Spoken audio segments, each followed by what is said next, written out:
July in Oklahoma doesn't just arrive, it attacks, heat pressing down like a hand over your mouth until breathing becomes a choice you have to make. White sky, red earth. A woman standing alone in front of 3 dead machines that weigh more than her house. 26 years old, with $428, and 67 days before the bank takes everything. Her husband's truck disappearing down the dirt road an hour ago. Dust still hanging in the air like a question she can't answer. Behind her, 1,200 acres of wheat turning gold, ready to harvest. Dying in the field in front of her. A John Deere bleeding hydraulic fluid onto concrete. A Massey Ferguson with a seized heart. A Ford that hasn't turned over in 8 months. The repair shop quoted $5,200. She has her father's grease-stained notebook, $1.29 in her pocket. And a choice nobody thinks a woman alone can make, 67 days. The clock is already ticking, and she's standing in the shed, deciding whether to fight or surrender. July in Oklahoma doesn't mess around, heat that presses down on your chest until breathing feels like work. Sky gone white with sun, air thick enough to chew. Rebecca Whitfield stood on the porch of the farmhouse, watching her husband load the last of his belongings into his Chevy pickup. 26 years old. Blonde hair pulled back because anything else felt like trying in a moment that had already failed. Her hands gripped the porch railing, white knuckles. The wood was hot enough to burn, but she held on anyway. David didn't look back at her as he worked. 29, and done with all of it. Done with the farm. Done with the debt. Done with her. His shoulders tight under his shirt as he threw a duffel bag onto the pile. The screen door hung crooked on one hinge. Had been that way since March. Another thing that needed fixing. Another thing that would have to wait because everything was waiting now. Her father had been dead 6 months. The farm was drowning in debt. 3 tractors sat broken in the equipment shed like beached whales. And her husband was leaving. Civil as that. David slammed the tailgate shut. The sound cracked across the yard like a rifle shot. He turned then. Looked at her for the first time all morning. His face was set, mouth a hard line. Eyes already somewhere else. The words came out flat. Your father's dream died with him, Rebecca. I won't die with it too. Her throat tightened. She wanted to say something. Wanted to scream or beg or tell him he was wrong. But her voice had gone somewhere she couldn't reach it. David walked to the driver's side. Opened the door. Paused with one boot on the running board.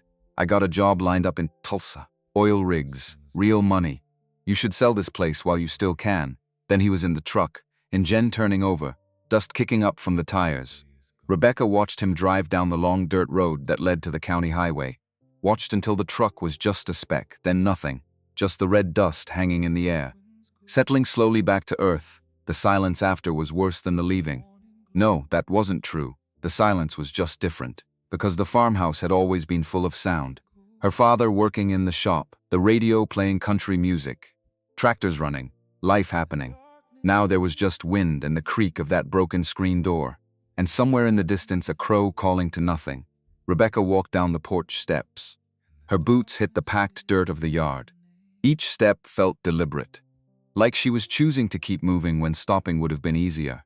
Watch your whole life drive away in a cloud of red dust. She had now. The equipment shed sat 50 yards from the house. Big metal building that her grandfather had put up in 1952. Same year he bought the Ford 8N tractor that still sat inside. 27 years of Oklahoma weather had turned the shed's paint to memory. Rust blooming at every seam. Rebecca pulled the heavy door open. The hinges screamed. Inside was darkness and the smell of diesel and old grease and metal that had been sitting too long. She stood in the doorway letting her eyes adjust. 3 machines. 3 problems. 3 reasons David had finally given up. The John Deere 4430 sat closest to the door. Green and yellow paint dulled by years of field work. Diesel engine that could pull a 5-bottom plow through hard-pan soil without complaining. Except it wasn't pulling anything now. Hydraulic fluid pooled beneath it on the concrete floor. Dark red. Almost black. The puddle had been growing for 2 weeks. Started as a drip, then a trickle, now a steady leak that bled the tractor's lifeblood onto the ground. Rebecca crouched down, touched the fluid with her fingertips, slick, warm from the trapped heat inside the shed. The selective control valve housing had to be it. Same problem her father had fixed back in 1977. She'd been 14, watched him drain the system and pull the whole assembly apart. Watched him replace a $2 O-ring and put it all back together. Made it look easy, which meant it probably wasn't. She stood, moved to the second machine, the Massey Ferguson 760 combine, hulking red beast that could cut and thresh and separate 8 acres of wheat in an hour when it was running right. When it was running at all, Rebecca climbed up onto the platform, opened the side panel. The thresher cylinder sat frozen. Bearing seized solid. She tried to turn it by hand. Nothing might as well have been trying to move a mountain. The bearing had thrown itself during last year's harvest. Her father had been planning to fix it over the winter. Then January came and Thomas Whitfield had a heart attack in this very shed, with a wrench still in his hand, and the planning stopped mattering. Rebecca closed the panel, climbed back down. Her hands were already dirty, grease and dust mixing with sweat. The third machine sat in the back corner, Ford 8N, 1952 model. Faded blue paint and rust, and a profile that looked almost cheerful compared to the modern equipment. Her grandfather had bought it used in 1968 for $800. Thomas had kept it running ever since, used it for lighter work. Hauling, bush hogging, running the post hole digger. Except it hadn't run in 8 months. Rebecca turned the key in the ignition. Nothing. Not even a click. The electrical system was completely dead. Magneto, wiring harness. Maybe the whole charging system. Could be anything. Could be everything. She let her head rest against the steering wheel. These weren't just tractors. They were the last things her father's hands had touched before he died. The last projects he'd meant to finish. The last machines he'd believed in. And now they were her problem, all of them. Professional repair would cost $5,200. She'd called 3 shops, got 3 quotes, all of them the same, all of them impossible, because Rebecca had $428 in her checking account. Her half of what was left after paying the feed bill and the electric and the property tax that had come due in June. David had taken his half when he left. Fair was fair. Even when fair felt like drowning, she walked back outside. The July sun hit her like a hammer, heat waves rising off the metal roof of the shed. The sky overhead was white-blue, cloudless, merciless. 1,200 acres stretched out around her in every direction. Wheat fields, pasture, creek-bottom land that flooded every spring. Earth that had been in the Whitfield family since 1908 when her grandfather came home from the war and bought it for $45 an acre. Took him 20 years to pay it off. Now it was hers and the bank's. Because Thomas had taken out an $18,000 operating loan 3 years ago. New well pump, fence repairs, seed for 2 seasons when the drought had eaten the previous year's crop. The loan sat at First County Bank with an interest rate that had seemed reasonable at the time.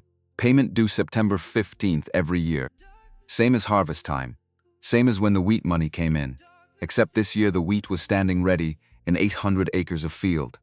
And there was no way to cut it. Not without the combine. Not without the tractors to haul it to the elevator. Not without equipment that ran. Rebecca walked back to the house, up the porch steps, through the screen door that needed fixing, into the kitchen where the table was covered in papers, bills, mostly the electric company, the phone company, the farm supply store in Weatherford where her father had bought parts for 40 years on credit that now needed settling. She sat down, pulled the calculator close, started adding numbers she already knew. Income, $480 a month from her part-time job at the county library. $60 a month from selling eggs to the neighbors. Maybe another $40 if she sold the old furniture in the barn. Expenses, $85 for electric, $22 for phone, $120 for gas for the truck, $150 for food if she was careful. $40 more for everything else that came up. Total left over, $123. To pay off $18,000 that would take, she did the math, 146 months. 12 years, the bank wouldn't wait 12 years. The bank wouldn't wait 12 weeks. Rebecca pushed the calculator away, stood up, walked to the window that looked out over the south pasture. Her reflection stared back at her. Thin face, tired eyes, blonde hair that needed washing. 26 years old and looking 40. The only way to pay the loan was to bring in the wheat harvest, sell the grain, pay the bank, keep the farm's plan, impossible execution, because you can't harvest wheat without a combine that works. Can't haul grain without tractors that run. Can't do any of it when the machines are dead, and you have $428 and no husband, and no help, and no idea how to fix what's broken except her father had fixed machines, had fixed the same machines, had written down every repair in a spiral notebook that sat in the workshop right now gathering dust. Rebecca turned from the window, walked through the house, out the back door, across the yard to the workshop. Smaller building than the equipment shed. Wood frame, concrete floor, pegboard walls covered in tools that hung in precise rows. Everything in its place. Everything labeled. Thomas Whitfield had believed in order, had believed that chaos killed farms faster than drought or debt or bad luck. The big red toolbox sat against the far wall. Craftsman, 5 feet tall. Drawers on ball-bearing slides. Every socket, every wrench, every specialty tool Thomas had accumulated over 4 decades of keeping equipment running. Rebecca opened the top drawer. Ball-peen hammers, rubber mallets, dead-blow hammers for hitting things that shouldn't spark. Second drawer, combination wrenches, metric and standard, organized by size. Third drawer, extensions, ratchets, universal joints. She closed the drawers, looked at the shelf above the toolbox. Starfus manuals lined up like books in a library. John Deere, Massey Ferguson, Ford, International Harvester. Every machine Thomas had ever owned had a manual. Every manual had pages soft as fabric from being opened and read and referenced 1,000 times.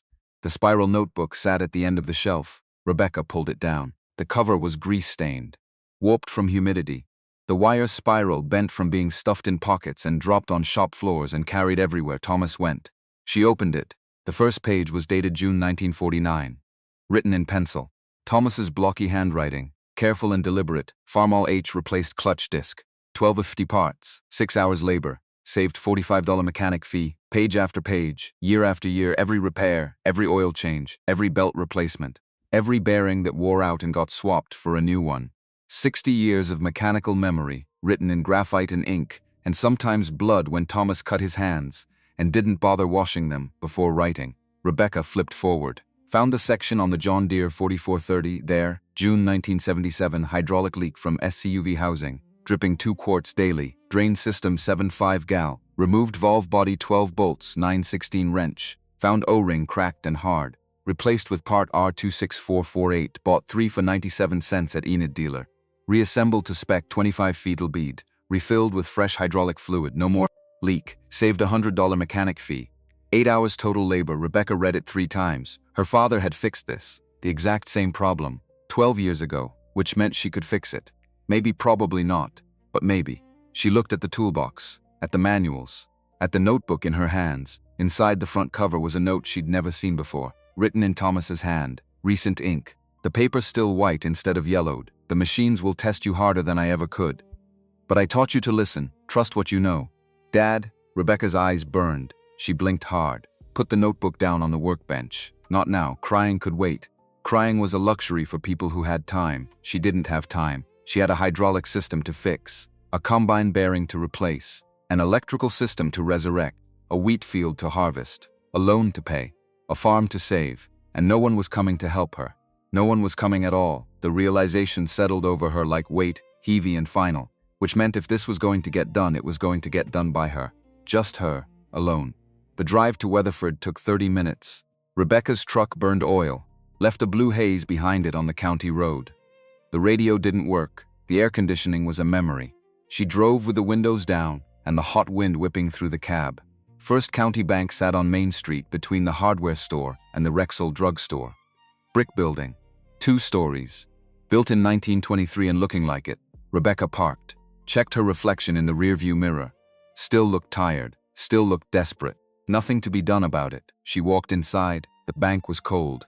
Air conditioning running full blast. The temperature change after the heat outside made her skin prickle. Jonathan Harris's office was in the back. Glass door. Name stenciled in gold letters. 3rd-generation banker. His grandfather had opened this branch. His father had run it for 30 years. Now Jonathan sat behind the desk and made decisions about who got money and who didn't. Rebecca knocked. Harris looked up. 58 years old. Silver hair. Reading glasses. White shirt with the sleeves rolled to his elbows. His face did something complicated. Surprise, then sympathy, then something harder to read. Rebecca. Come in. She sat in the chair across from his desk. The leather was cold against her legs. Harris took off his glasses, folded them, set them down carefully. I heard about David. I'm sorry. Her jaw tightened. I'm here about the loan. Of course. Harris pulled a folder from his desk drawer. Opened it. Pages of forms and numbers and signatures. September 15th. 18,000 plus interest brings it to 19,200. I know. Harris leaned forward. His voice went soft. The tone people used when they were about to deliver bad news and wanted you to think they felt bad about it. With your equipment situation. With David gone, how do you plan to make the payment? I'll bring in the harvest. Harris's eyebrows went up. The wheat's ready now. You have maybe 3 weeks before you start losing quality. How are you going to cut 800 acres with a combine that doesn't run? I'll fix it. Silence. Harris studied her face, looking for something. Signs of delusion, maybe. Signs of hope that wasn't rooted in reality. Finally, he sighed, pulled another folder from his drawer. This one thicker. Newer, there's a company out of Tulsa. Consolidated Ag Partners. They're buying up family farms, assembling larger parcels. Corporate agriculture. He slid a paper across the desk. They've already purchased the Morrison place and the Wilson spread. They've authorized me to make you the same offer. 1,200 acres at $420 per acre. That's $504,000. After we settle your loan, you'd walk away with $486,000. The number sat between them like something alive. $486,000. Enough to start over. Go to college. Move to the city. Buy a house that didn't leak when it rained. Get a job that paid more than minimum wage. Leave the farm behind. Leave her father's memory behind. Leave everything behind. Rebecca's hands were shaking. She pressed them flat against her thighs. I'm not selling. Harris blinked. Rebecca, be reasonable. You can't run this place alone. You can't fix equipment that needs professional repair. You can't bring in a harvest by yourself. I'll figure it out. How? The softness was gone from Harris's voice now. Just pragmatism. Just numbers. You have $428 in your account. Your equipment is dead. You have no crew, no capital, no way to make this work. Rebecca stood up. The chair scraped against the floor. The harvest will come in.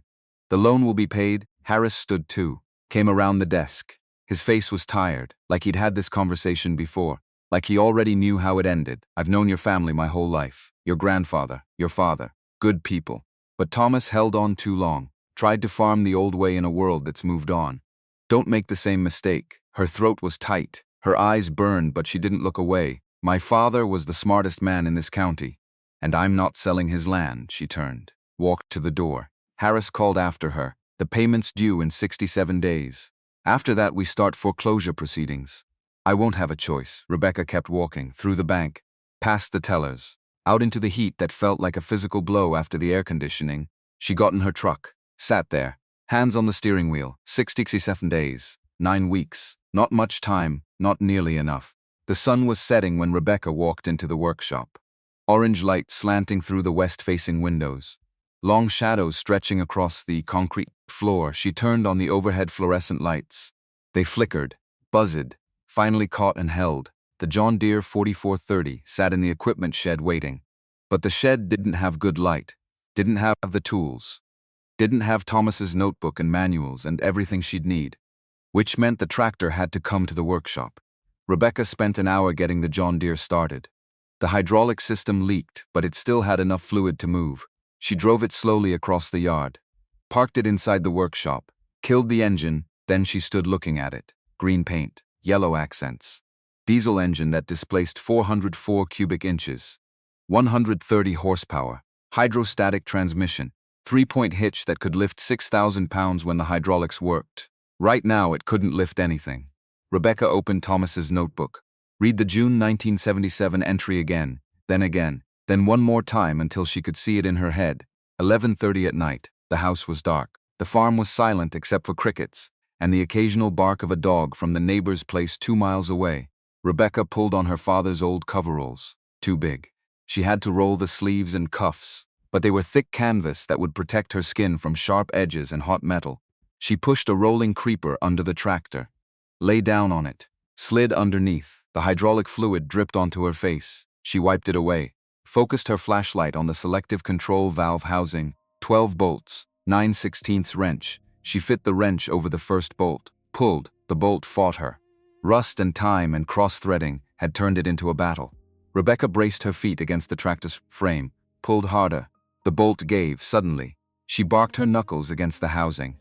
Blood mixed with hydraulic fluid. She ignored it. 11 more bolts, and this was just the beginning.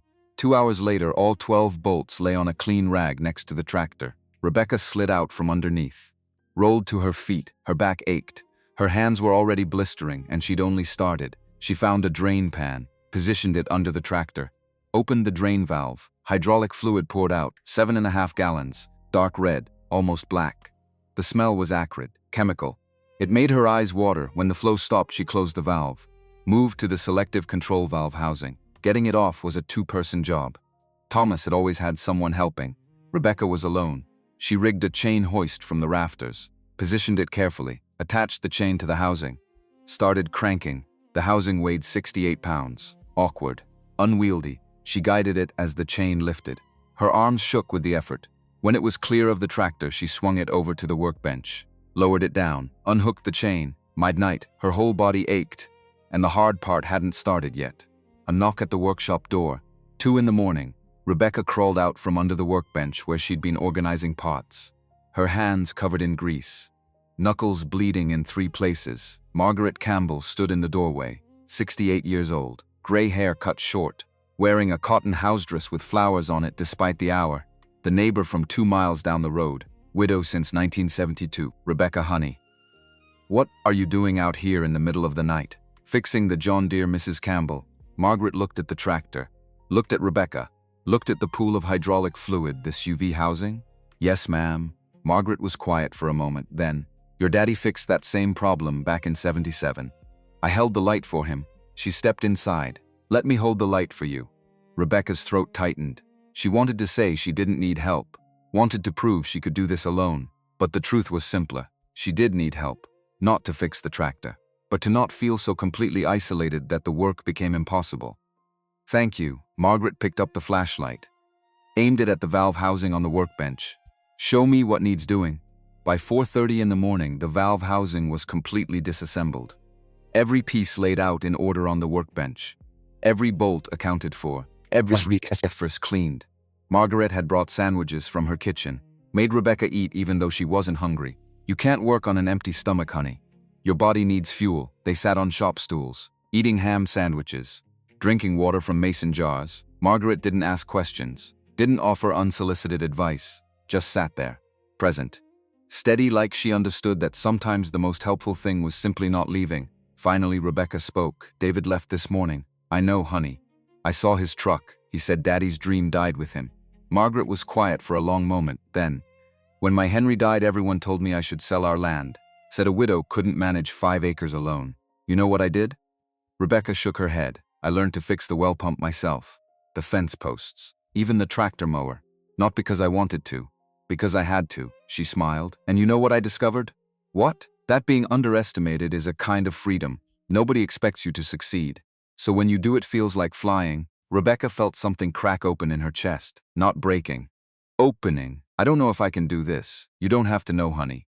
You just have to start." Margaret stood up, brushed crumbs off her dress. "Now show me this O-ring that needs replacing." Rebecca found the failed ring inside the valve assembly, held it up to the light. Cracked. Hard as plastic. Completely useless. This tiny circle of rubber, no bigger than a quarter. This was what had killed a 10-ton tractor. 97 cents, Margaret said quietly. "That's what the notebook says. 3 O-rings for 97 cents. If I can find the right parts store, if they have the right part number, if everything goes exactly right, then we better get some sleep. You've got to drive to Enid in the morning." Rebecca woke at 5:47. Sunlight streaming through her bedroom window. Her body felt like it had been beaten, every muscle sore, her hands throbbing. She forced herself up, showered, changed into clean clothes, made coffee that was too strong and toast that was too burnt. The parts store in Enid was 45 miles away. Thomas's notebook said that's where he'd bought the O-rings in 1977. No guarantee they'd still have them. No guarantee they'd even be open this early. But it was the only lead she had. Rebecca got in her truck, drove east into the rising sun. The roads were empty this early. Just her and the farmers already out checking their fields. Enid was bigger than Weatherford, had a Walmart, a Sonic, 3 different parts stores. The John Deere dealership sat on the north edge of town. Big lot, new tractors lined up gleaming in the sun, price tags that would have made Thomas weep. Inside the parts counter was manned by a kid who looked maybe 20, grease under his fingernails. Name tag that said Kenneth. Rebecca pulled out the notebook, showed him the entry. "I need part number R26448. O-rings for a selective control valve, 40s and 4 and 30 model." Kenneth flipped through a thick catalog, microfiche reader sitting unused next to the computer terminal. He frowned, flipped more pages. "That's a 77 part number. System shows superseded." Her stomach clenched. Superseded to what? More flipping, R31556. Same O-ring. Updated part number. We got 3 in stock. Relief hit her like a wave. How much? $29 for 3. Rebecca pulled 2 crumpled dollar bills from her pocket, slid them across the counter. Kenneth rang her up, put 3 small O-rings in a paper bag, gave her 71 cents change. She walked back to her truck holding the bag like it contained diamonds. $1.29. That's all it took to save a tractor. That's all it took to have hope. The drive back felt faster. The sun was higher now. The heat already building. Another day in Oklahoma that would hit triple digits. Rebecca pulled into the farmyard. Parked. Walked straight to the workshop. The John Deere waited. Patient. Mechanical. Indifferent to whether she succeeded or failed. She opened the paper bag, took out the O-rings. They were soft, pliable, black rubber that felt alive in her hands. Complete opposite of the old ring that had been hard and cracked and dead. Rebecca fitted the new ring into its groove, checked it twice, then started reassembling the valve. Every piece went back in reverse order, every bolt threaded in carefully, no cross-threading, no forcing, slow, deliberate, the way Thomas had taught her. By noon the valve was together. She used the chain hoist to lift it, guided it back into position on the tractor, threaded all 12 mounting bolts through, tightened them finger-tight first, then with the torque wrench. 25 foot-pounds exactly, not more not less. The manual was specific. Too tight and you'd crack the housing. Too loose and it would leak. Thomas's voice in her head. Quiet, patient, teaching her the way he'd taught her everything else. Mesbush twice, cut once, torque to spec, check your work. She filled the hydraulic reservoir with fresh fluid. 7.5 gallons, the same amount that had drained out. Then she sat in the tractor's cab, turned the key, the diesel engine turned over, coughed, caught, settled into a rough idle that smoothed out after a few seconds. Rebecca's hand shook as she reached for the hydraulic control lever. This was the moment. Either it worked or it didn't. Either she'd done it right or she'd wasted 3 days and $1.29. She pulled the lever. The 3-point hitch at the back of the tractor rose, smooth, silent. No jerking, no grinding. She held it there, counted to 10, waiting for the hydraulic fluid to start dripping. No drip. She lowered the hitch, raised it again, still no leak. Rebecca climbed down, walked around to the back, got on her hands and knees, looked underneath at the selective control valve housing. Dry, completely dry, no leak, no drip, no problem. She sat back, put her hands over her face, 1 machine down, 2 to go. Her body was already telling her this was impossible. Her hands were torn up, her back ached. She'd lost weight she couldn't afford to lose. Sleep was something that happened in 4-hour chunks when exhaustion finally won, and she'd only fixed the easiest repair. The combine bearing was going to be worse. The Ford's electrical system was going to be a nightmare. 67 days, no 64 days now. 3 days gone already. Could she do this? Could her body survive what was coming? Rebecca didn't know. But she also didn't have a choice. Because selling meant giving up, meant admitting defeat, meant betraying everything Thomas had built and believed in. And she wasn't ready to do that. Not yet, maybe not ever. She stood up, walked to the workshop sink, washed the grease off her hands one more time. Outside the sun beat down, the wheat fields waited. The combine sat broken, the Ford sat dead, and somewhere in Tulsa David was probably starting his new job, his new life, already forgetting about the farm and the debt and the woman he'd left behind. Rebecca looked at her reflection in the window above the sink, thin, tired, scared, but not broken, not yet. She turned off the lights in the workshop, walked to the house, made herself eat something even though she wasn't hungry. Tomorrow she'd start on the combine. Tonight she'd let herself feel one small victory, one machine saved for $1.29, one impossible thing done, which meant maybe, just maybe, the other impossible things could be done too. The sun set over the wheat fields, red sky, purple clouds, the kind of sunset that made Oklahoma worth the heat and the dust and the struggle. Rebecca sat on the porch, the broken screen door creaking in the breeze. Tomorrow would be hard, the day after harder. The whole summer stretching ahead full of pain and doubt and work that would test everything she had. But tonight she'd fixed a tractor, just her alone, with her father's notebook and $1.29, and that was enough for now. That was enough. 3 weeks had passed since Rebecca fixed the John Deere. 3 weeks of preparation, greasing fittings, changing oil, replacing belts, getting the tractor ready for harvest season. But harvest meant nothing without the combine. And the combine was the beast that had killed her optimism. She stood in the equipment shed staring at the Massey Ferguson 760. Red paint faded to pink in places, rust blooming along the edges. 20 feet long, 8 feet wide. A cutting header that could swallow wheat in 12-foot swaths when it was working. When it worked at all, the thresher cylinder sat frozen inside. A drum covered in steel bars designed to beat wheat kernels free from the chaff. Supposed to spin at 800 RPM. Right now it wouldn't spin at all. Rebecca climbed onto the platform, opened the side access panel, tried to turn the cylinder by hand. Nothing. Might as well have been trying to rotate the earth. The bearing had seized. Main shaft bearing that held the entire cylinder assembly. Seized solid from metal on metal from running too hot too long before Thomas realized something was wrong. She pulled out the service manual. Massey Ferguson 760.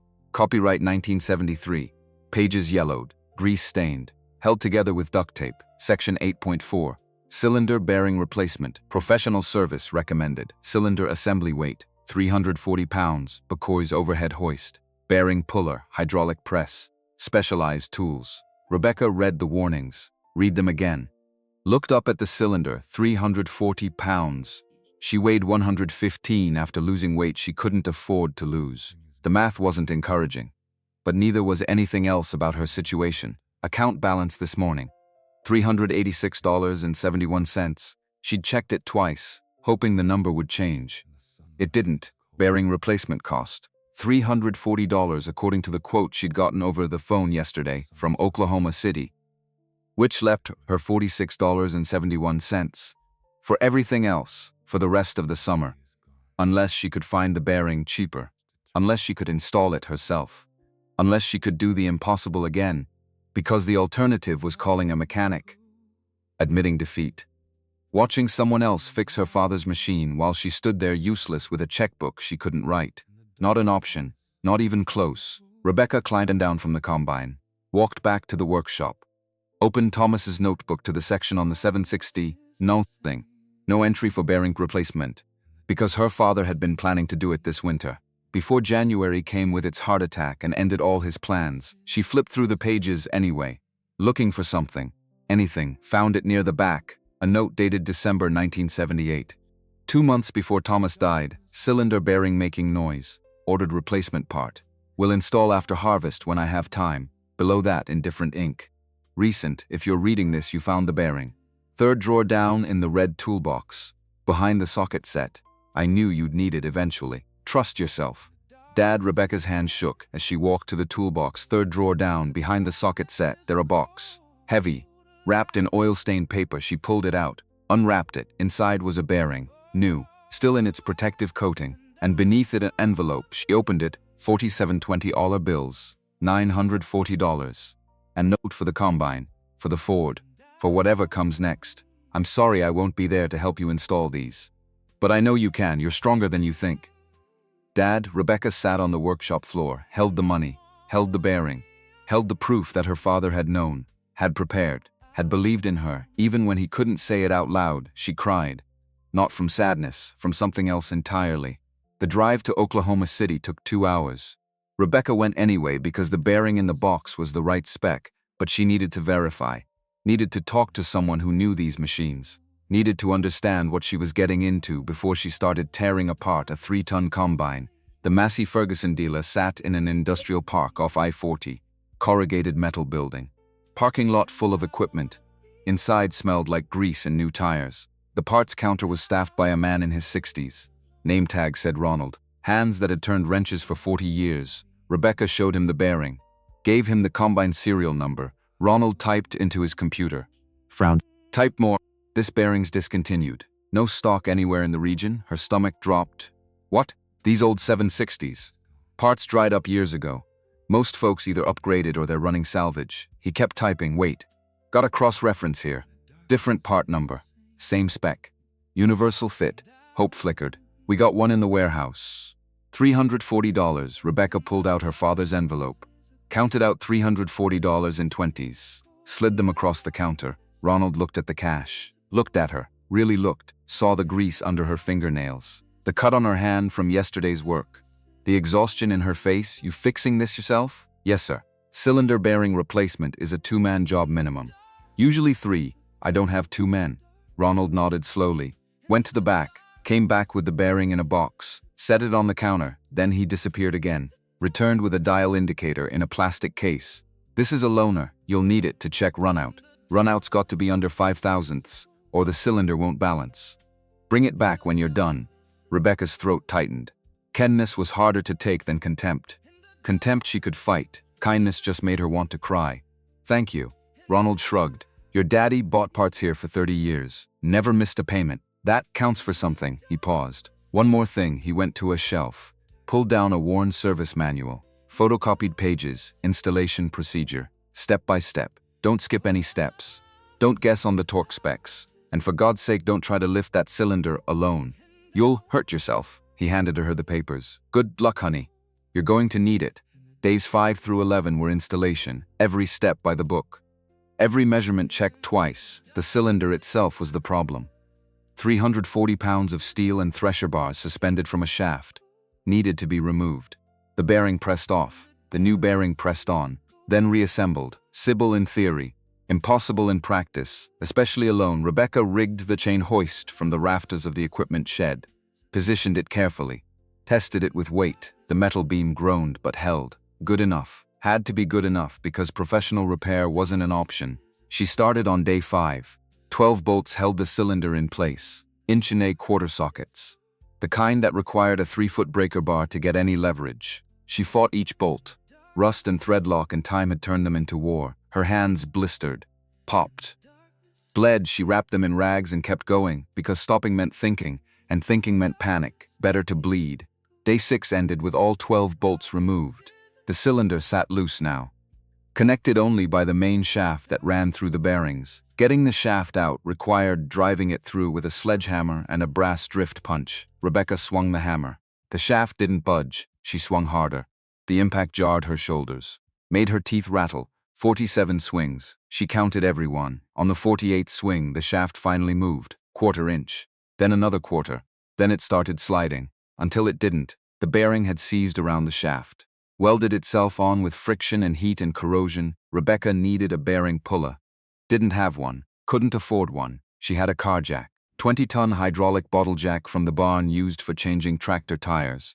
Close enough. She positioned the jack between the cylinder and the bearing. Started pumping. The cylinder moved. The shaft didn't. Something had to give. Metal groaned. The sound a combine makes when it's about to break or be saved. No middle ground. The shaft popped free. Sudden, Rebecca fell backward, landed hard on the steel platform. The breath knocked out of her lungs. She lay there, stared at the shed's roof, rust and cobwebs and sparrow nests in the rafters. 34 years old her father had been when he bought this combine new. Thought it would last 20 years. 30 if he took care of it. It had lasted 41. Would have lasted longer if Rebecca could keep it running. If she didn't kill herself trying. She sat up. Everything hurt. Her back, her shoulders. Her hands, even her jaw hurt from clenching her teeth, but the shaft was out, which meant she was winning. Day 7, she attached the chain hoist to the cylinder assembly. Started cranking, the chain went taut, the cylinder lifted, inch by inch, 340 pounds of steel and thresher bars and concave plates. The chain slipped, the cylinder dropped 6 inches, slammed against the housing. The sound was like a car crash in a metal box. Rebecca's heart hammered, the cylinder hung crooked. If the chain failed completely, it would fall. Crush anything underneath, anyone underneath. She adjusted, rehooked, started cranking again. By noon the cylinder was out, hanging from the hoist, swaying slightly in the air that barely moved inside the shed. Rebecca stood under it looking up. This thing could kill her. One failed link, one bent hook. That's all it would take. She guided it over to a workbench she'd reinforced with railroad ties. Lowered it down. The bench groaned but held. The bearing was obvious now. Seized onto the shaft, black with carbon, rough with scoring where metal had ground against metal until both gave up. Getting it off required heat. Rebecca found Thomas's acetylene torch, the one he'd used for cutting, for welding, for heating stuck bolts. She'd never used a torch before, had watched Thomas use it 100 times. Watching wasn't the same as doing, but nothing about this summer was the same as anything. She lit the torch, adjusted the flame until it was blue and tight, focused the heat on the bearing. The metal glowed red, then orange, then yellow. The bearing expanded just enough. Rebecca grabbed the bearing puller Ronald had loaned her, fitted it around the bearing, tightened the center screw. The bearing fought. She tightened more. Something was going to break. The bearing or the puller or Rebecca's resolve. The bearing broke, came off in pieces, shattered from the stress. Good. She didn't need it intact. She needed it gone. Margaret Campbell showed up on day 8 with a basket of fried chicken and biscuits, found Rebecca on her back under the combine, covered in grease, hair matted with sweat. "Honey, you need to eat. Can't stop now, Mrs. Campbell. I'm almost there. You've been almost there for 3 days. Your body needs fuel or it's going to quit on you." Rebecca slid out from under the machine. Sat up. Margaret's face went tight when she saw her. "When's the last time you slept?" "I sleep. That's not what I asked." Rebecca stood, swayed slightly, caught herself on the combine. Margaret grabbed her arm. "Sit down before you fall down." They sat on the workbench. Rebecca ate chicken she couldn't taste, drank water from a jar. Margaret didn't lecture, didn't tell her to slow down. Just sat there, present, steady. Finally she spoke. "You know what I learned when Henry died?" Rebecca shook her head, "That the work will always be there. But your body won't. You can push it, but eventually it stops. And then you've got nothing." She handed Rebecca another biscuit. "Your daddy didn't raise you to work yourself to death, proving a point." "I'm not proving a point. I'm saving the farm." "Same thing, honey." Rebecca wanted to argue, wanted to say Margaret didn't understand. But the truth was simpler. She did understand. "Too well. I've got 60 days left. 57 now. And I'm not even halfway done. Then you better rest tonight. Tomorrow's not going to get easier." Days 9 through 11 were pressing the new bearing onto the shaft. Rebecca built a hydraulic press from the car jack and steel plates. Not because she was clever, because she had no other choice. The dial indicator Ronald loaned her showed run out at 4 thousandths, close enough. Had to be close enough. She reassembled the cylinder, bolt by bolt, every torque spec exact. The manual said 90 foot-pounds on the main bolts. She set the torque wrench, clicked it when it hit 90, not 91, not 89, 90. Day 12, she was ready to test. The sun was setting. Orange light through the shed's open doors. Rebecca stood in front of the combine, her reflection visible in the faded paint, thin, haunted, hands wrapped in bandages. She climbed into the cab, turned the key. The diesel engine caught. The combine shook. Vibration traveling through the frame. Rebecca engaged the cylinder, the lever that made the thresher spin. The moment of truth. The cylinder turned, slow at first, then faster. The thresher bars blurring. 800 RPM. The sound clean. No grinding, no wobble. She let it run for 5 minutes. Then 10. Then 20. No problems, no failures. Just a machine doing what machines were supposed to do. Rebecca shut it down. The silence after felt absolute. She climbed out of the cab, sat on the shed floor, back against the tire of the combine, too tired to walk to the house, too tired to feel anything except emptiness. She'd saved the combine, spent 12 days and $340 and every ounce of strength she had, and now the harvest could begin. Except Shay still had to bring it in. 800 acres. Alone. Because hiring help required money she didn't have. Required people who believed she could do this. Required a world that didn't look at a 26-year-old woman and see failure waiting to happen. Rebecca closed her eyes, just for a minute, just to rest. She woke up 3 hours later, stiff, cold despite the summer heat. The shed was dark, the farm silent. She walked to the house, made herself eat, showered, fell into bed. Tomorrow the wheat harvest would start. Tomorrow would be the hardest thing she'd ever done. August came with heat that made July look gentle. 105 degrees by noon, 108 by 3. The kind of heat that killed cattle and made asphalt soft. The wheat field stood ready. 800 acres of gold, kernels at 13% moisture, perfect for cutting. Another week and they'd start shattering, dropping grain on the ground. Money lost to timing. Rebecca stood at the field's edge. The combine sat behind her, fueled, greased, ready. She had spent the last week trying to hire help. Called every number in Thomas's address book. Asked everyone at the co-op. Put a notice on the bulletin board at the feed store. No one wanted to work for her. No one believed the farm would make it. No one wanted to be part of a failure. Margaret had stopped by 2 days ago. Her truck pulling a grain trailer. Her voice gruff. "You can borrow this. Haul your wheat to the elevator when you're ready." Rebecca's throat had tightened. "Mrs. Campbell, I can't pay you. Didn't ask you to. Your daddy helped me when I needed it. This is me returning the favor. I don't know how I'll manage alone." Margaret looked at the wheat fields, then at her. Something shifted in her expression. "Your daddy harvested alone for years before he could afford help. You're Thomas Whitfield's daughter. You'll figure it out." Then she'd driven away, left Rebecca with a borrowed grain trailer and no excuses left. So here she was, standing at the edge of 800 acres, with a combine she'd rebuilt, and a prayer she didn't quite believe in. Rebecca climbed into the cab, started the engine, Lowered the header. The sickle bar began cutting back and forth, slicing through wheat stalks. She engaged the forward drive. The combine moved into the field, wheat feeding into the header, up the conveyor, into the threshing cylinder, the grain separating from the chaff. It worked, everything worked. The repairs held. The machine did its job. Rebecca drove up one row, down the next, the cab filling with dust and chaff. The heat building until the thermometer on the dash read 115. No air conditioning, just a fan that moved hot air around, sweat soaking through her shirt, running into her eyes.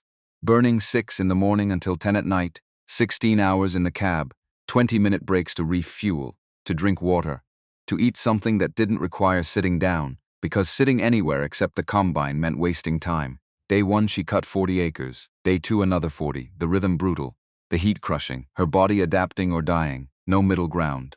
Day 7, the belt that drove the cleaning fan snapped, the combine choked. Wheat backing up into the cylinder. The whole system jamming. Rebecca shut it down. Climbed out, the belt had shredded. Pieces hanging like torn skin. She didn't have a spare. Hadn't thought to buy one. Stupid, Thomas would have had 3 spares. The nearest parts store was in Weatherford. 30 miles. An hour lost driving, an hour back. Plus however long to find the belt, or she could fix it. Rebecca looked at the destroyed belt, then at the belts driving other systems on the combine. The grain tank unloader belt was the same width. Different length but same width. She could use it for the cleaning fan. Unload grain manually, slower but possible. She found Thomas's tools in the storage box on the combine. Got to work, 2 hours under the Oklahoma sun. Metal hot enough to brand. Her hands blistering through the gloves. But the belt fit, the cleaning fan ran, the combine worked again. She climbed back into the cab. Started cutting. 3 hours lost. 3 hours that meant working past midnight to make up the time. So she worked past midnight. Day 9 brought rain, not forecast. Not expected, just clouds rolling in from the west and opening up. 20 acres of cut wheat sitting in the field waiting to be combined. 20 acres soaked, grain swelling. Moisture content jumping from 13% to 20. Too wet to sell. Too wet to store, ruined. Rebecca sat in the combine's cab watching rain hammer the windshield. Watching money dissolve. The rain lasted 6 hours. When it stopped, the sun came out. Steam rose from the fields. The air thick enough to swim through. She had to wait 2 days for the wheat to dry. 2 days of lost time. 2 days closer to the deadline. When she started cutting again, the ruined wheat went into a separate pile. Would have to be dried. Would cost extra. Would eat into profits that were already thin. Day 14 she started hallucinating, seeing things that weren't there. Her father standing at the field's edge. David's truck pulling into the driveway. The bank foreclosure notice tacked to the door. None of it real. All of it exhaustion, the brain shutting down from heat and stress and sleep deprivation. She'd lost 18 pounds. Could count her ribs. Her hands were scarred, permanently damaged. The blisters had turned to calluses that cracked and bled and reformed harder. Day 18 she nearly fainted, vision going gray. The combine drifting off course. She caught herself. Stopped. Drank a gallon of water from the jug she kept in the cab. Her urine was dark, nearly brown, dehydration, kidney stress, her body cannibalizing itself. She should stop, should rest, should take a day off. But resting meant not cutting. Not cutting meant not harvesting. Not harvesting meant no money. No money meant default, so she kept going. Day 19. Rebecca pulled the combine to the edge of the field at 8 p.m. Climbed out on legs that barely worked. Margaret was waiting by the borrowed grain trailer. Honey, you look like death. I'm fine. You're not fine. When's the last time you ate a real meal? Rebecca couldn't remember. Margaret opened a cooler in the back of her truck, pulled out a container of stew, still warm. Handed Rebecca a spoon. Eat. I'll wait. Rebecca sat on the tailgate. Ate stew she didn't taste. Her hands shaking so badly she could barely hold the spoon. Margaret didn't say anything, just stood there present. When Rebecca finished, Margaret took the empty container. How much left? 60 acres. 2 more days if nothing breaks, then you rest tonight. I mean really rest. You keep going like this, you'll die before you finish. I can't afford to rest. You can't afford not to. Margaret climbed into her truck, started the engine, rolled down the window. Your daddy didn't work himself to death, Rebecca. Don't you do it either. She drove away. Rebecca stood in the field. The sun setting, the sky going purple. 60 acres, 2 days, she could make it, had to make it. Day 21, the final acre, Rebecca drove the combine up the last row. Wheat feeding through. Grain pouring into the tank, the end of the field approaching. She shut down the header, killed the engine, climbed out, silence, Dobinsel. The kind that comes after noise so constant you forget what quiet sounds like. 800 acres, actually 780 after losing 20 to the rain, 21 days, 336 hours in the combine cab, alone. Rebecca stood in the stubble field, too tired to feel triumph, too empty to feel anything. She'd done it, alone, without help, without anyone believing she could. The grain sat in piles around the field, had to be loaded into the trailer, hauled to the elevator in Weatherford, sold. But that was tomorrow's problem. Tonight she just wanted to sleep. She drove the combine back to the shed, shut everything down, walked to the house on legs that barely worked, fell into bed without showering, without eating, without anything except unconsciousness that came like mercy. September 10th, 5 days before the deadline, Rebecca stood at the Weatherford grain elevator, watching the scales. 24,000 bushels of wheat, the elevator manager confirmed it. Moisture content averaged 13.2%. Good. Grade 2 hard red winter. Market price $3.75 per bushel. Rebecca did the math in her head while waiting for the check. 24,000 times 3.75 equals 90,000. Minus fuel, 1,200. Minus the bearing for the combine, 340. Minus the O-rings for the tractor, 129. Minus cost of drying the 20 wet acres, 1,800. Minus hydraulic fluid, 28. Minus gas for parts runs, 45. Net profit, $84,586.71. The elevator manager handed her the check. She stared at the numbers, more money than she'd ever held. Enough to pay the bank, enough to survive winter, enough to prove everyone wrong. Rebecca drove to First County Bank, parked, sat in the truck for a full minute before going inside. Jonathan Harris looked up when she walked into his office. Surprise crossed his face. Then something else, concern maybe or calculation. She didn't sit, just pulled the check from her pocket, set it on his desk, 18,000. The loan payment. Harris picked up the check, studied it, looked at her. Where did you get this? Her jaw tightened. I harvested the wheat, alone? Yes. Harris set the check down, opened his desk drawer, pulled out Rebecca's loan file. Something cold slid down her spine. There's been an adjustment to the loan terms. The room tilted. What? Harris pulled out a form. Official bank letterhead, dated August 30th. 11 days ago, due to change in borrower's marital status, the loan has been reassessed. New payment amount is $22,500. Rebecca's hands shook. She looked at the check. Did the math, could still cover it. Would leave her with $62,000 instead of $66,000. Still survivable. But this was theft. Legal theft, banking theft. The kind that destroyed people and called it business. Her voice came out hoarse. That's not legal. Harris's voice went flat. Clause 14b. Change in employment or marital status allows the bank to reassess risk and adjust terms accordingly. I never agreed to this. You agreed when you signed the original loan. Your father signed it. The clause is binding. Rebecca pulled out a folder from her bag. Inside was a photocopy of the original loan documents. She'd paid $50 to a lawyer in Weatherford last week to review them, just in case. She slapped the papers on Harris's desk. Clause 14b applies only if the borrower changes employment. I didn't change employment. My husband did. He wasn't the primary borrower. I was. Harris's face went pale. Rebecca pulled out her checkbook, wrote a check for $18,000. Her hand steady despite the rage making her vision blur. She tore it out, set it on top of the loan papers. This is what I owe, per the original contract. If you don't accept it, I'll see a lawyer. And I'll make sure everyone in this county knows you tried to steal from a widow 6 months after her father died.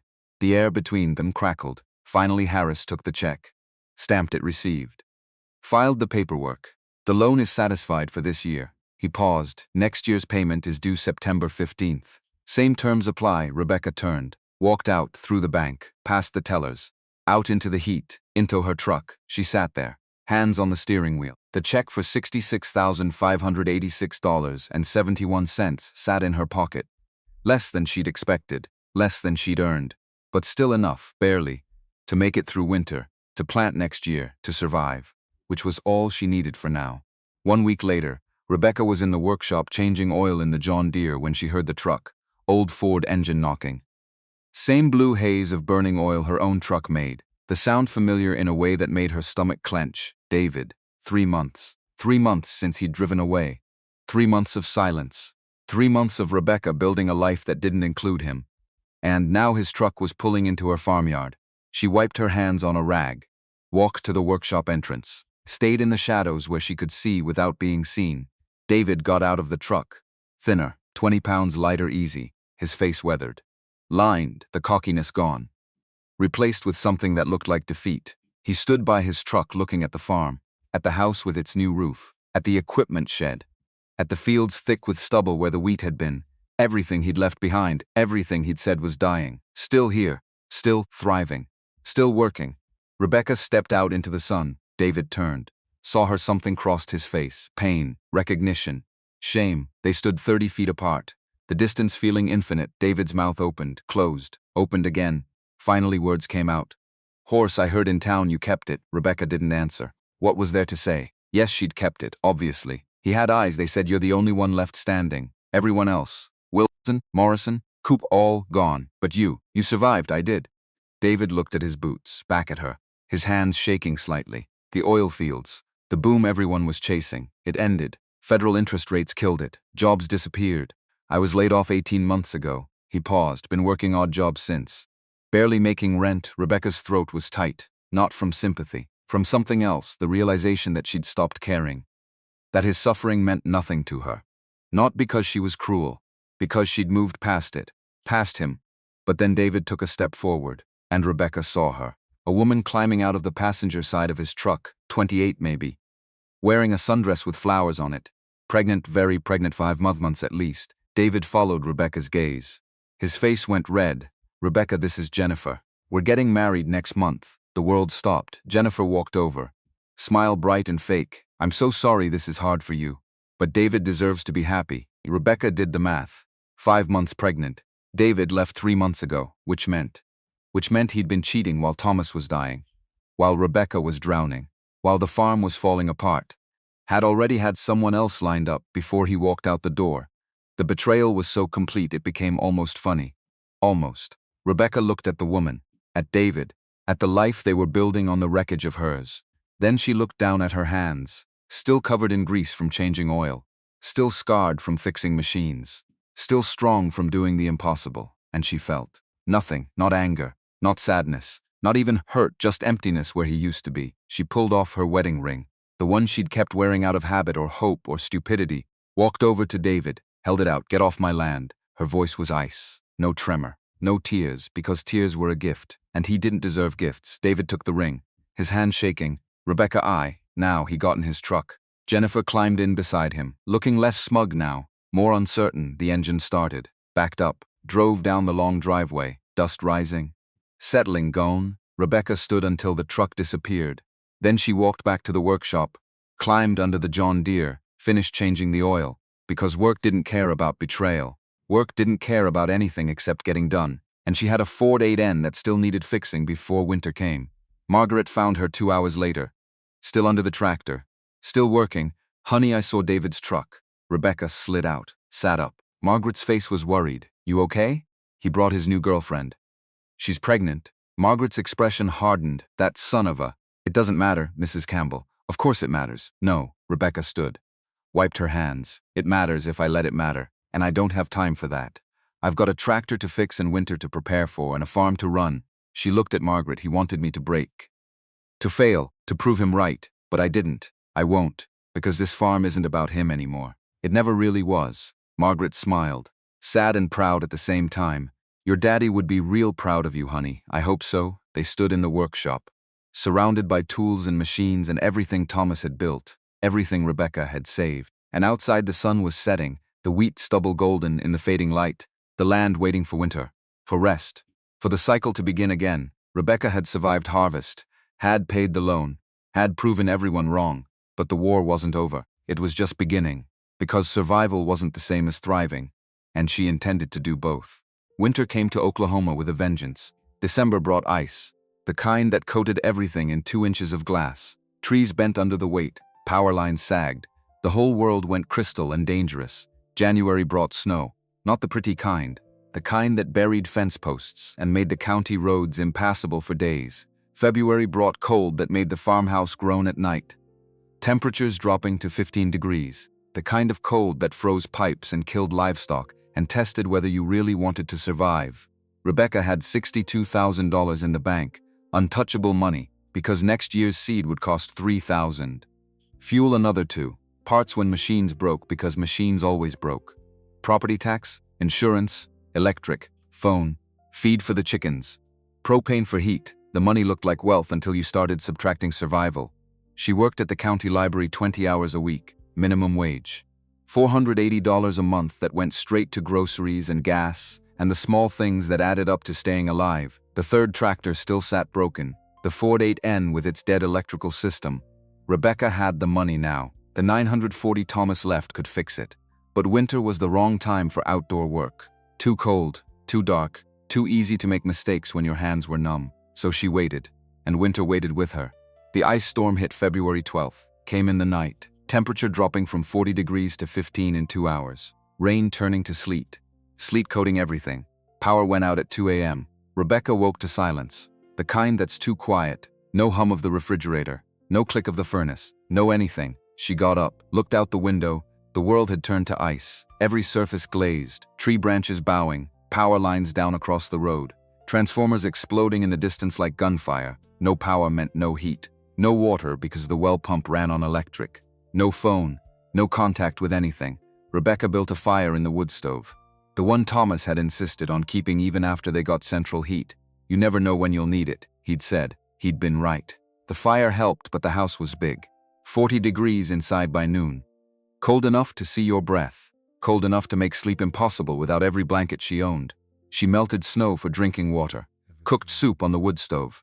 Wore 3 layers of clothes and still shivered. Day 4 the pipes froze. Day 5 they burst in the kitchen.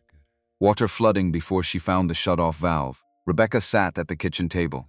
Water pooling around her boots. The house at 38 degrees. Her breath visible. Everything was too much. The cold. The broken pipe. The broken tractor. The farm pressing down like weight designed to crush her. David had been right. Thomas's dream was dying. Taking her with it. She pulled the phone toward her. Dead. No dial tone. But she'd memorized the number anyway. Consolidated Ag Partners. The corporate buyers. The easy way out. When the power came back she'd call. Set up a meeting. Sell. Walk away with enough money to start over somewhere else. Somewhere warm. Somewhere easier. Somewhere that wasn't here. Rebecca put her head down on the table. Gave herself 5 minutes to feel defeated. 5 minutes to acknowledge that she couldn't do this forever. That eventually the fight would cost more than winning was worth. 5 minutes. Then she'd get up and fix the pipe and keep going because that's what you did when you were Thomas Whitfield's daughter. You kept going even when going felt impossible. Power came back on day 6. Rebecca spent days fixing the burst pipe, soldering copper in a kitchen that was finally warm again, her hands shaking from exhaustion more than cold. Day 8 she went to the workshop. The Ford 8N sat where it had sat for 9 months, waiting, patient, mechanical. She had Thomas's money, had time before spring planting, had nothing to lose except the last of her optimism. Rebecca opened the toolbox, found the envelope with the remaining cash. $600 left after the combine bearing, enough for a magneto, wiring harness, points and condenser. Everything the Ford needed to run again. She pulled out Thomas's notebook, flipped to the section on the 8N, found entries going back to 1968. The year her grandfather bought it used, every repair, every maintenance, every part replaced. The last entry was dated December 1978. Electrical system getting weak. Will rebuild over winter. Thomas never got that winter. But Rebecca had it now. She drove to Weatherford, the parts store on Main Street. Same place Thomas had bought parts for 40 years.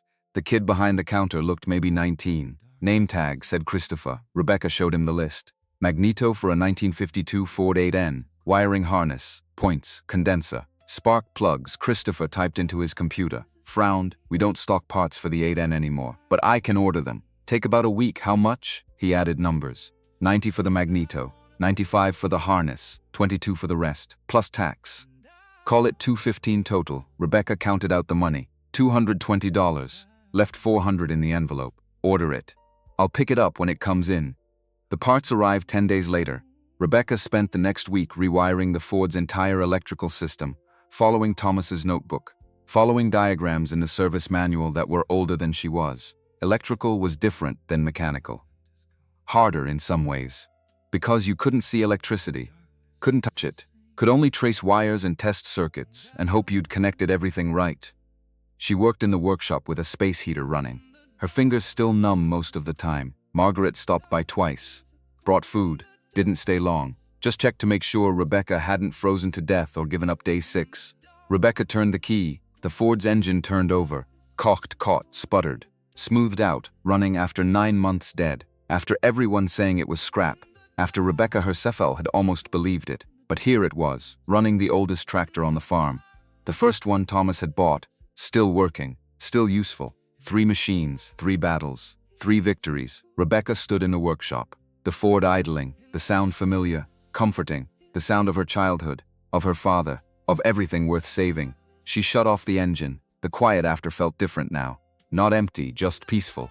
The farm was completely hers. All 1,200 acres.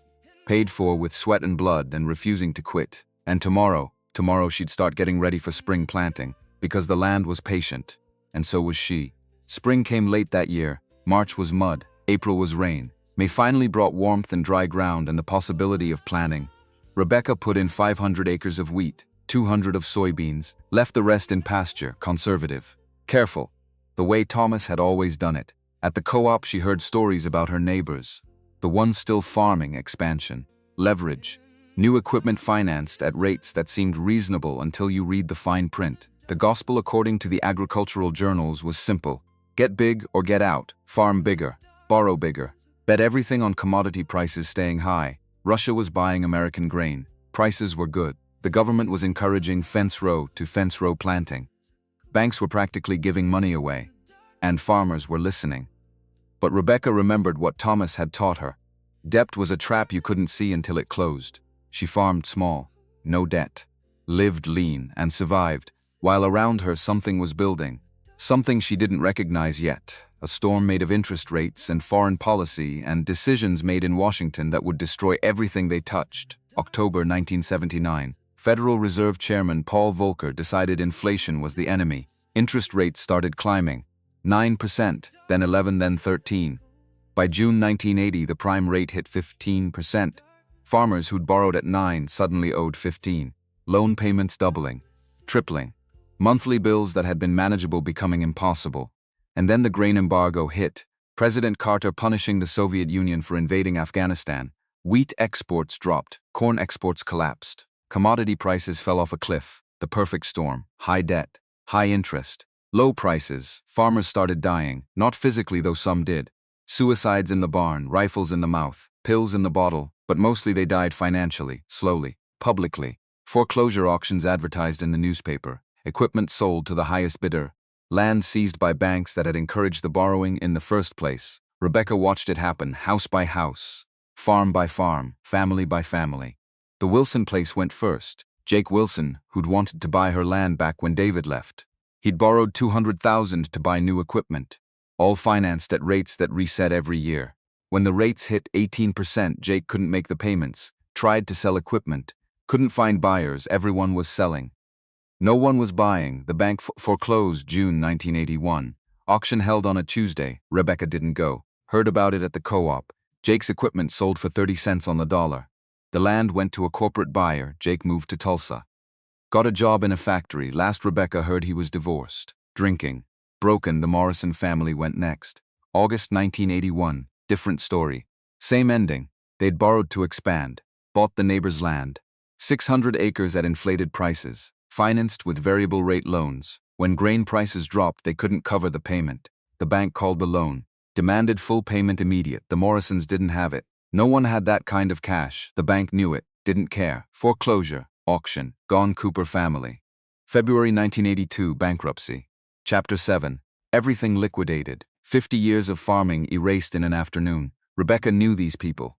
Had gone to school with their kids. Had bought eggs from Mrs. Morrison. Had borrowed tools from Jake Wilson before he'd become bitter. Now they were gone. Houses empty. Fields taken over by corporate operations. Family names disappearing from mailboxes. The county had 147 working farms in 1979. By 1982, it had 89. 58 families destroyed. 58 legacies ended. And Rebecca stood alone. Solvent, surviving. Not because she was smarter. Not because she was luckier. Because she didn't owe anyone anything. Zell debt. That was the difference. That was everything. Her 1981 harvest brought in $52,000. Lower prices, same costs. Smaller profit, but profit nonetheless. She paid her bills, saved the rest. Planted again in fall, the 1982 harvest was worse. Grain prices hit bottom. Wheat selling for $2.90 per bushel, barely above cost of production.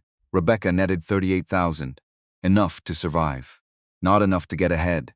But surviving was winning when everyone else was losing.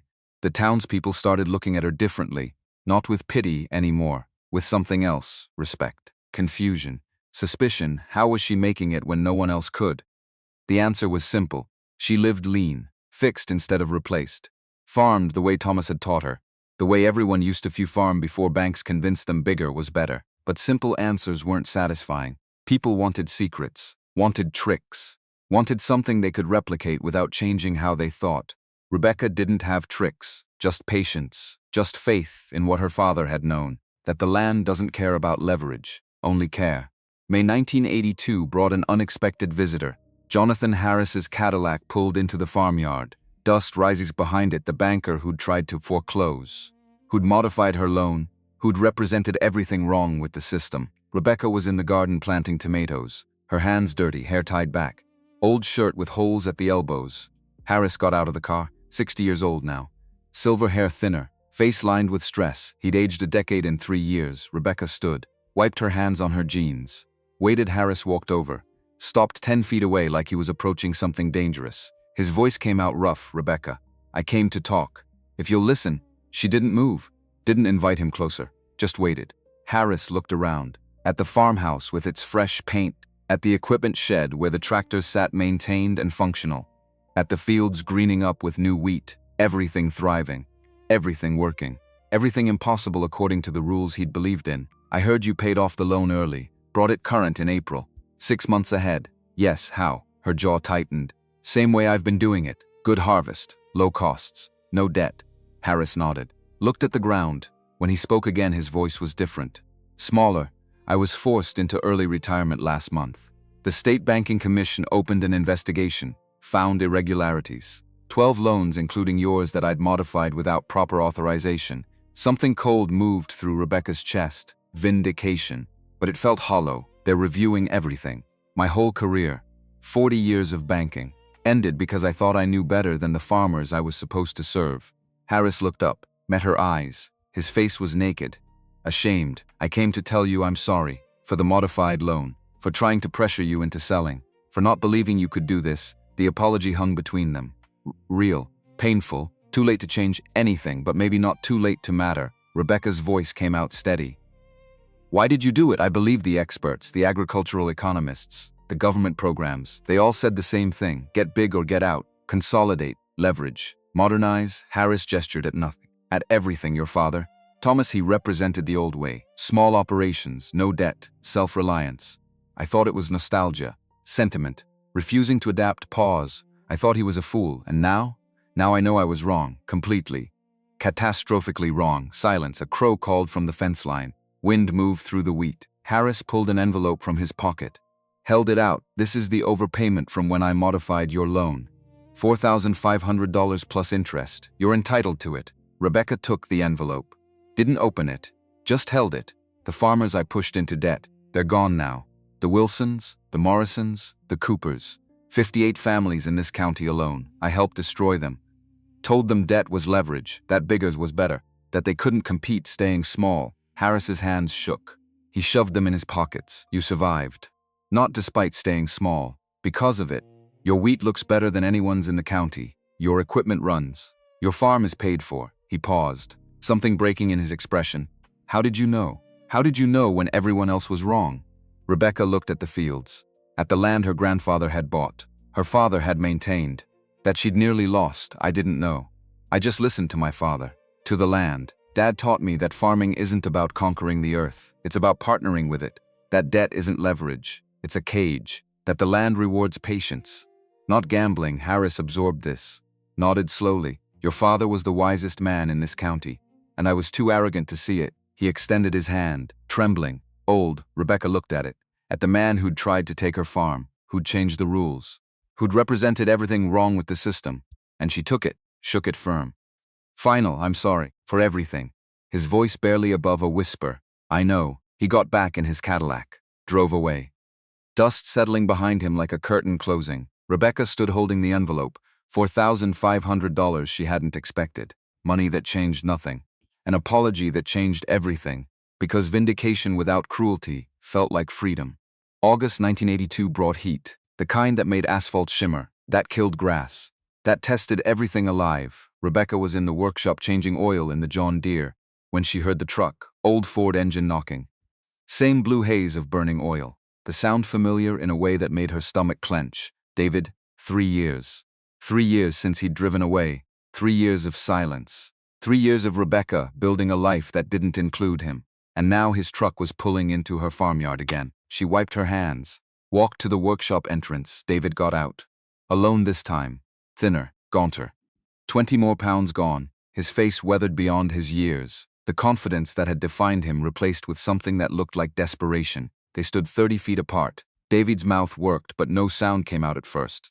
Then finally, Rebecca, I made a mistake. The biggest mistake of my life. Rebecca didn't say anything. I was a fool. You were right about everything. The farm, your father. I should have stayed, should have helped, should have believed in you. He took a step forward. Jennifer left me, took our daughter, filed for divorce.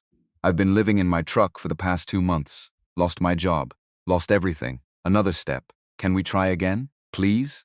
I know I don't deserve it, but I'm begging you. Rebecca looked at him, the man she'd loved, the man who'd abandoned her when she needed him most, the man who'd cheated while her father was dying. And she felt nothing, no anger, no sadness, no pity, just emptiness where he used to be, because she'd spent 3 years learning a truth David would never understand. That being underestimated was a kind of freedom. That proving yourself to yourself was worth more than any relationship built on dependence. That she didn't need rescuing, never had. She just needed to be left alone to do what she already knew how to do. Her voice came out calm, almost kind. David, I forgave you the day you left. I had to move forward, to not let bitterness poison everything I was building. His face crumpled. Relief and hope mixing, so we can. But forgiveness doesn't mean reconciliation. The hope died. I don't need you. I don't need any man. I needed my father. I needed Margaret. I needed myself. And I found all three. David's voice broke. Please, I love you. No. You love the idea of being rescued, of having somewhere to run when life gets hard. That's not love. That's cowardice. She paused.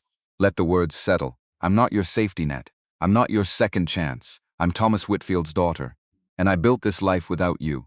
I'll keep it without you too, Rebecca. Goodbye, David. She turned, walked back into the workshop, climbed under the John Deere, went back to changing oil, heard his truck start 5 minutes later, heard it drive away, didn't look up. Because he didn't deserve even that much attention. The years rolled forward, 1985. Each harvest different, each season its own challenge. Drought 1 year.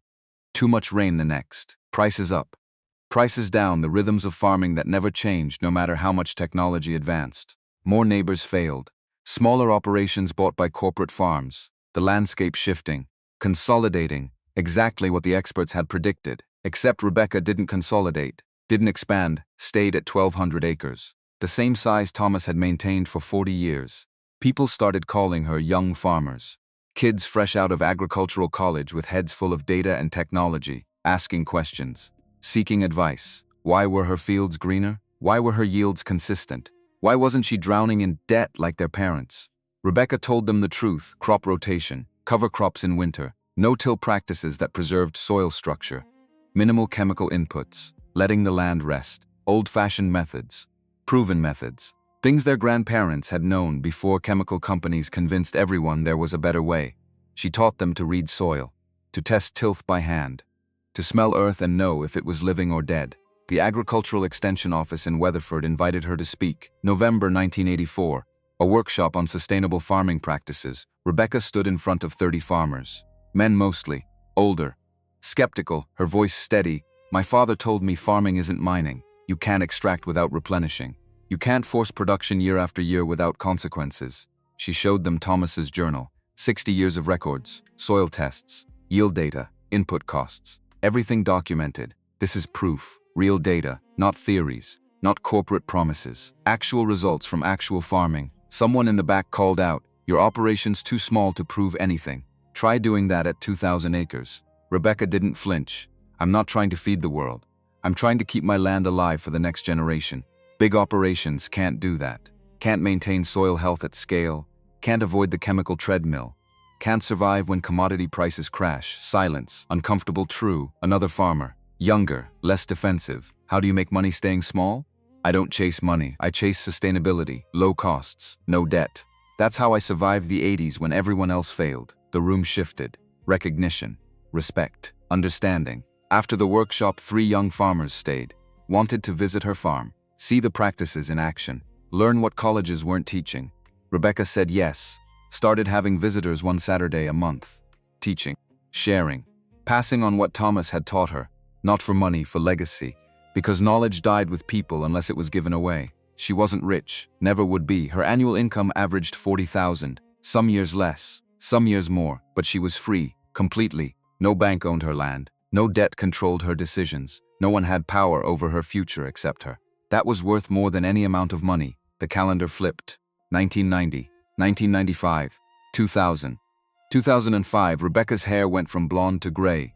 Her hands became more gnarled, her back ached more in the mornings. But the farm kept producing, the land kept giving, the machines kept running. The John Deere 4430 was 41 years old now, still plowing, still planting, still working. The Massey Ferguson 760 was 40 years old, still harvesting, still threshing, still functional. The Ford 8N was 57 years old, still hauling, still useful, still running because Rebecca maintained them, because she listened when they made unfamiliar noises, because she fixed problems before they became catastrophes, the way Thomas had taught her.